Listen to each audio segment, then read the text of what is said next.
First on Fox, remembering those killed during a Father's Day weekend tragedy. Hi, and thanks for joining me for Fox 47 News at 9. I'm Leah Linscheid in for Danica Lewis tonight. Family and friends are mourning the loss of a father and son who died 1 week ago in the Wisconsin River. And Fox 47's Valina Jones talked to family members tonight. How are they holding up? Yeah, Leah, obviously still very shocked and still mourning this tragedy. But despite their grief, they are also hoping that this tragedy will prevent other families from having to go through the same pain. They're together now, and they both tried really hard to stay. But I think in the end, they knew that they were okay because they had each other. It's been a week since Elliot and Andrew McKenna lost their lives in the raging waters of the Wisconsin River. It's more dangerous than driving in a car. That river is so unpredictable. Elliot died trying to save his son after a sandbar gave way. Now family members are left with the memories of two of their favorite boys gone too soon. Elliot was a bigger-than-life personality. He was not afraid to do anything. He was not afraid to be there for anyone. He was a go-getter all of his life. I mean, nothing he wouldn't do. Challenges, he'd accept every challenge. And as for his son, Oh gosh, Andrew. He was a sassy little thing. 5-year-old future farmer Andrew. He was a cuddler. He was a sweetheart. His freckles were so cute. He was such a beautiful smile. He was all about the farm, yeah. And he was a little boy, you know. He loved to play. He was rambunctious, full of life. It's his personality that family and friends will remember the most. He's just a really sweet and loving little boy, and he had a good an attitude, like, you know, just real sassy. But for the father and son with matching personalities, Elliot and Andrew are a lot alike. And I said, both go-getters, no challenges they wouldn't take. it's not only the memories that the family will hold on to. The tragedy is we won't know. You know, we won't know who they might have become. And we'll just have the memories, and of course, you know, that's never enough. But the lesson they want others to take away. It's important to me and our family that people be safe and remember that you could be an Olympic swimmer and you just don't know.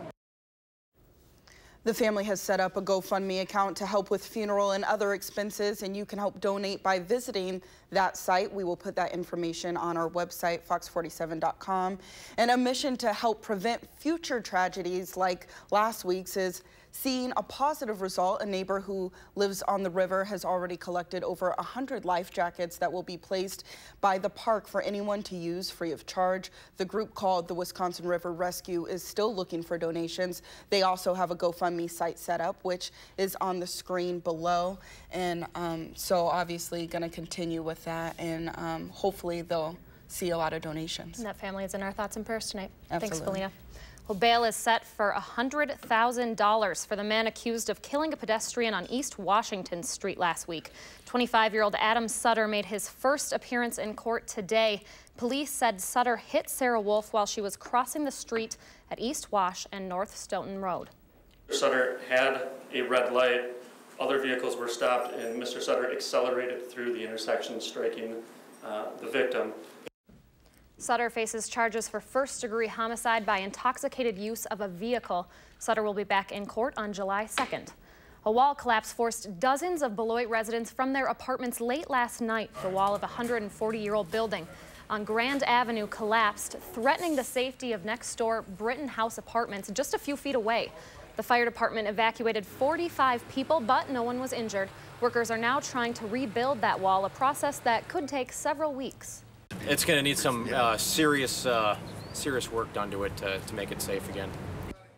Officials say the Britton House is no longer in danger today. Residents were allowed to return to their homes there earlier this morning.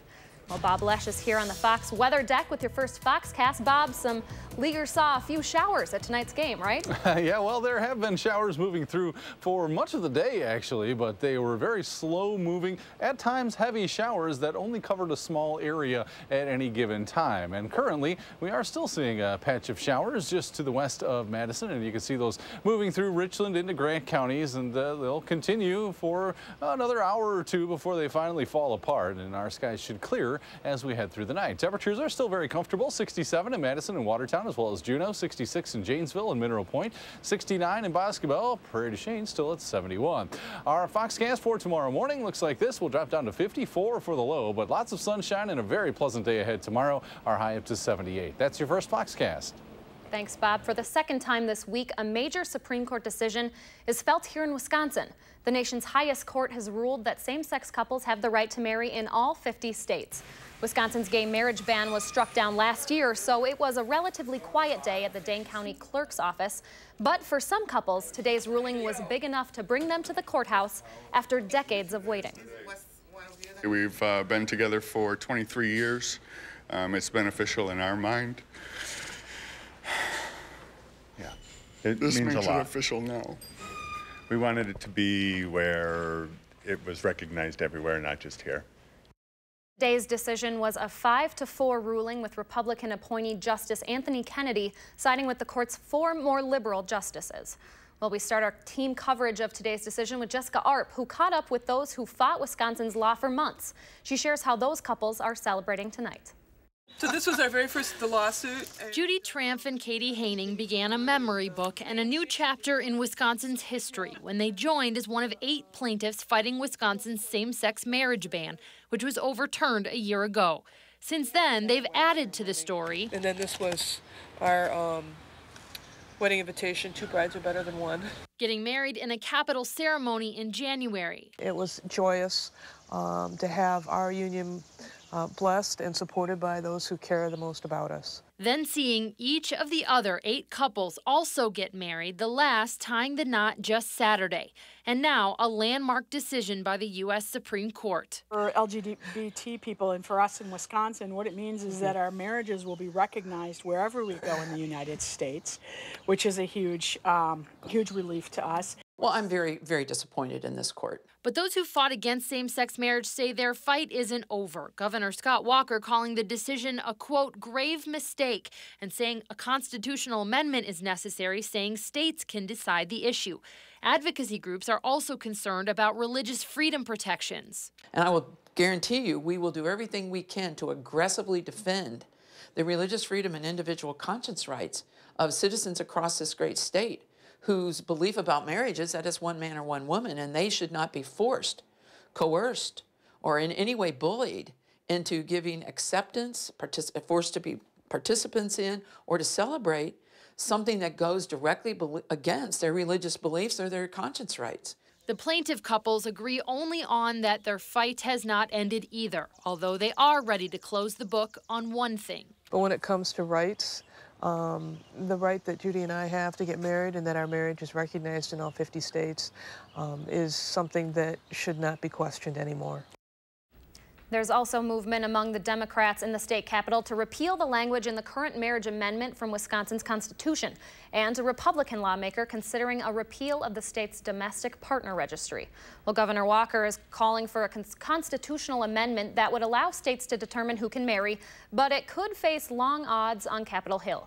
Pollster Charles Franklin with the Marquette Law School says 59% of Americans now favor same-sex marriage, and the governor's strong statements against today's ruling may be tied to an upcoming presidential run. In Iowa, this may be a welcome kind of pushback against same-sex marriage among GOP caucus goers, but it is certainly not the national picture.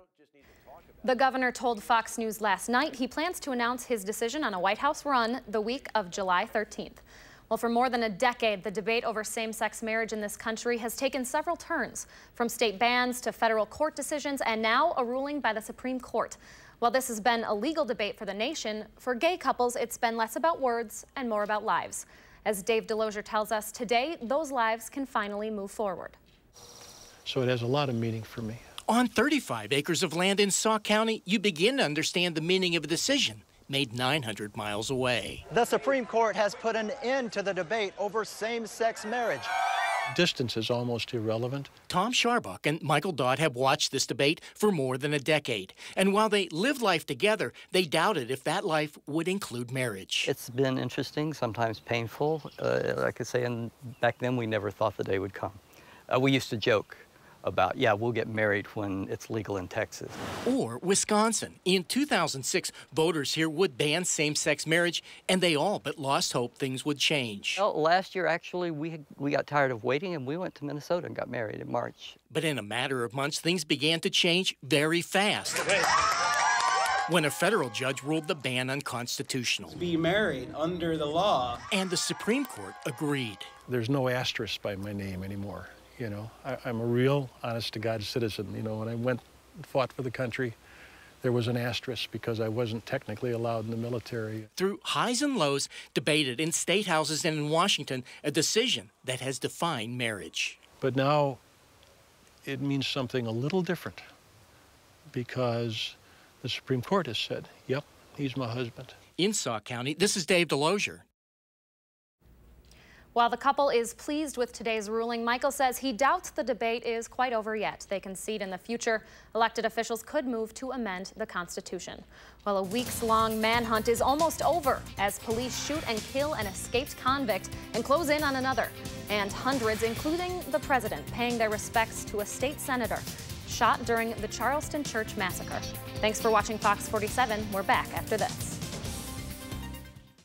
So a decent weekend looking at right now, but hopefully it stays that way for the 4th of July. I guess we'll see. Yeah, and really we're not going to see very much variation in terms of temperature at all over the next week, so we'll be in a very pleasant spot in that regard. But we do have showers and thunderstorms again Sunday, Monday, and then perhaps again by Friday. Crossing our fingers for the 4th of July. Right. All right, thanks, Bob. Well, it's time to shake the lake. Details